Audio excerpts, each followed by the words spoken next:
জ্ঞাত আয় বহির্ভূত সম্পদ অর্জনের মামলায় বিএনপির ভারপ্রাপ্ত চেয়ারম্যান তারেক রহমানের স্ত্রী ডক্টর জুবাইদা রহমানের 3 বছরের কারাদণ্ডাদেশের রায়ের বিরুদ্ধে আপিল আবেদন গ্রহণ করে তাকে দণ্ড থেকে খালাস দিয়েছেন হাইকোর্ট। একই সঙ্গে ওই আবেদনে মামলার 2 ধারায় তারেক রহমানকে 6 এবং 3 বছরের কারাদণ্ড থেকেও খালাস দেওয়া হয়েছে।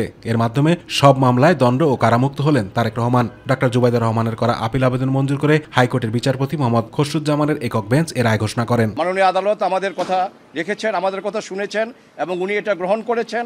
কাজী আল্লাহ রাব্বুল আলামিনের দরবারে লাখো কোটি শুকরিয়া। আমি এবং আমার ডিফেন্স টিম যারা আমার সাথে ছিল, আমরা এই মামলা যথাযথভাবে কোর্টে উপস্থাপন করতে পেরেছি এবং রায়ে নির্দোষ সাব্যস্তে বেগম জুবাইদা রহমান এবং ওনার স্বামী মিস্টার তারেক রহমান খালাস হয়েছেন। আমরা আল্লাহর দরবারে আবারও শুকরিয়া জানাই।